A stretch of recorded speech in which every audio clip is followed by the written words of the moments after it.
Good morrow, mechanical keyboard fans. Today we're diving deep into the royal family. The royal Kludge family, that's right. They sent me the RK M87, which has a couple of knobs over here, a nice LCD screen, etc, etc. So, we're gonna unbox it. I'll do a sound test. I'll type on it a few days, which you will not witness in the video, and then I'll come back for Pete's review. Let's Kludge. So, as I unbox the M87. I'll tell you a little bit about it. Of course, I will also mention before I do that, I generally approve of Royal Kludge keyboards. They're definitely not the nicest keyboards you're ever going to type on. Sorry, RK. They're not. But they're budget. And that's okay.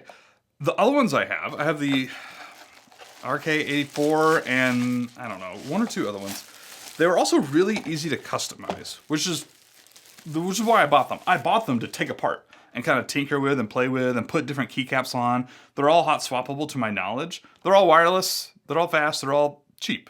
And so I generally approve. Not the nicest keyboards you're ever gonna type on, but I don't think you should expect that for the RK brand. They're not that brand. Sorry, RK. I hope that doesn't offend you at all. Before the keyboard, instruction manual, which is nice. It's also on their website. I saw this a couple days ago as I was researching a bunch of function short keys, which I will never memorize. What else we got? Cable and a switch / keycap puller. Basically, all of them come with that these days. Really standard USB-C cable, looks like. Some extra cream switches. And that little thing, I have no idea what that is. Is that a guitar pick? It's not a guitar pick, but it looks like a guitar pick. Anyways, cream switches. Let's actually grab one. By the way, I don't know who makes these. I tried to look it up. I thought it might be like a Kale switch collaboration. I don't know. They say RK on them. Or like a cheap Gateron thing. I don't know, to be honest with you. These are linear. Yeah, linear cream switches. It's supposed to be a creamier sounding keyboard. That's what they say. We'll see in just a second in the sound test. And time for the keyboard. So, gasket mounted. Hence some of the creamy, softer sounds. This apparently has 5-layer sound dampening, is what they say, and you can see an exploded view on their website. It has 2 knobs, one of which is volume by default, I believe, and the other one controls the settings, some settings on the keyboard, which is also available right here on the LCD screen. It's also really small, by the way. It's a really small screen. LCD screen right there that shows time, dates, and I think you can cycle through your backlighting settings and colors and stuff like that, which is actually really, really handy. I don't think it's something you'd be using every day, and you can put custom GIFs there, of course, but just changing the backlighting settings, having something visual to show you what's going on, could be really nice and handy. There you go. Cream switches, hot swappable. Take all this stuff off. It seems pretty nice and heavy so far. It has multimedia keys right there, which I gotta tell you, don't feel delightful. This isn't my official review, but it doesn't feel delightful. Really weird and hard to press in. It's kind of strange.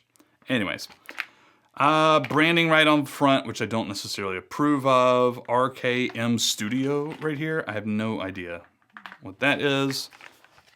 Back looks nice and cool. I like this textured right here. Just a little bit extra that they put in here. Tri-mode feet, right? Flat, super tall, or sort of tall. That one right there. There you go. I always like those. These feet feel nice and attached. I don't like it. Some of them come off sometimes on budget keyboards. All right, feels pretty good. USB-C and USB 2.0. I don't know why. Why do they have those? Not sure. Wireless, of course, Bluetooth, as well as a magnetic 2.4 gigahertz dongle. See if it's actually magnetic here. Are you ready for this? Hey, what do you know? All right. So that said, I think that's all, really. It's a 75% keyboard, 2 knobs, a screen, some multimedia keys. All right, let's dive in with the official sound test.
Greetings. So, I have been typing on the M87 for well over a week. Almost forgot to do this second half of the video.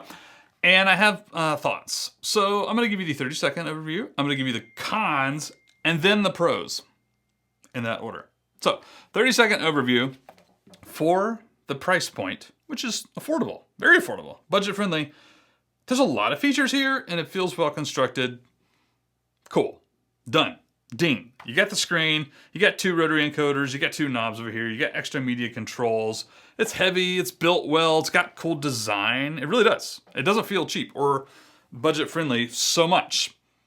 That said, a Pete stamp of approval. You wanna go buy it? Well worth the $100, but there's like always a discount. 70, 80 bucks, something like that. Totally worth it. It's a great keyboard, I think. That said, I don't think these cons are deal breakers, but I do want to tell you about them. Let me turn this keyboard off just so I'm not messing with my computer here. The media control keys and the power button at the very top. These guys right here are not delightful to press. They work fine. It's cool. But when if you get this keyboard, you don't know what I'm talking about. You're like, oh, did I press it in? I'm not really sure. You definitely have to just to make sure you do it. It doesn't sound good. It doesn't feel good. Not the first keyboard I've noticed this with media control keys. Why is that? Why do they always just not match? By the way, it's like, I don't know, it just feels weird. There you go. Second con, 2 out of 3. I have 3 cons. Second one, I don't want your branding on the top of the keyboard. Right there, it like takes up this whole spot here, as well as there. M Studio, whatever. I don't know what that means, right? I don't want it on my keyboard. Put it on the back. Put it on the side, the top. I don't care, but I don't want to look at it all the time. Last con I have, the controls aren't really intuitive. Well, let me say that a different way. Changing the controls, Bluetooth, backlighting settings, and that sort of stuff, it is intuitive. You scroll the knob here. I'm gonna turn my thing back on. You scroll the knob and it changes, and you press the knob and looks like you selected something, but sometimes you don't. Even if this gives you the feedback that you're doing something, it'll say like Bluetooth 1 linking, Bluetooth 2 linking. It doesn't. I don't know why. Half the time, I think I've gotten to the habit now of just holding it in for like 3 seconds, 4 seconds, and it generally works. But if that's the case, don't give me the visual feedback that it's doing something when it's actually not, right? So just so you know, if you press something, it might show that it's doing something on the little LCD screen here, but I've found that half the time it's not working. It's not doing anything, not changing anything. So there you go. That said, let's go into the pros. This is a great screen at this price point. Are you kidding? Like a $70, $80 keyboard where you can change your like Bluetooth connections here and lighting and all that stuff. I've seen this on another keyboard, which is escaping me at the moment, and I really approve. It works really well. It shows you nice data, your battery power right here, and stuff like that. Super awesome for this price point. Really good for this price point. Volume control knob works absolutely fine. Check. Keycaps, above average. It's not often I talk about keycaps on this YouTube channel, especially on a budget keyboard, but I really like these. These are PBT. They don't feel cheap or budget at all. They're not fancy, but they're just solid. The prints are good, like the letters are nice and crisp. You know what I mean? Like sometimes those budget keyboards, in fact, one of the first RK keyboards I got, the keycaps felt really light, plastic, and cheap. I took them off and I was like, what is it? It's super cheap. These aren't like that. These actually feel good. Maybe not fantastic. Again, nothing fancy, but they feel good. Next, I like the design. I do. They put a little bit of thought in here. It's not much, right? Like you're not buying a bajillion-dollar keyboard here. Just a little bit of texture, design. This right here, having like a couple of lines and it just looks pretty good. I did not think I would like this color scheme specifically when I opened the package, but it's kind of grown on me. I'm not gonna lie. And it's the gold that sets it off, by the way. Like the red and black. Red and black I usually approve of, but really it's the gold that kind of like makes this design work. It kind of grew on me. I didn't think I would like it at first, but I do. One more half con, half pro. It's a little stiff and fast. The typing action, specifically. Stiff, I could tell right out of that. Very first typing test I did on it, it felt like, oh, this is just feeling a little stiff here. But I didn't notice until a couple of days later, and I was actually trying to do some work, that it somehow feels stiff and almost too fast in some way. I can't really explain it, but that's what I feel. I know these things don't work really well on YouTube videos all the time, but it feels a little stiffer than I would have thought. When I'm typing, I find I actually make more typing errors just because it feels a little bit too fast on some keys. It's odd, but I don't know how else to say it. Other than that, it's a $70, $80 keyboard with 2 knobs and an LCD screen that's, when it works, really handy. And it's built well and it has some cool textures. M87 gets the Pete stamp of approval. All right, so drop me fat YouTube comments if you have this keyboard, if you want this keyboard, if you like this video, if you have this video. Drop me sweet comments. I love you guys on YouTube. Have a good day. I'll see you next time on KeebNews. Adios.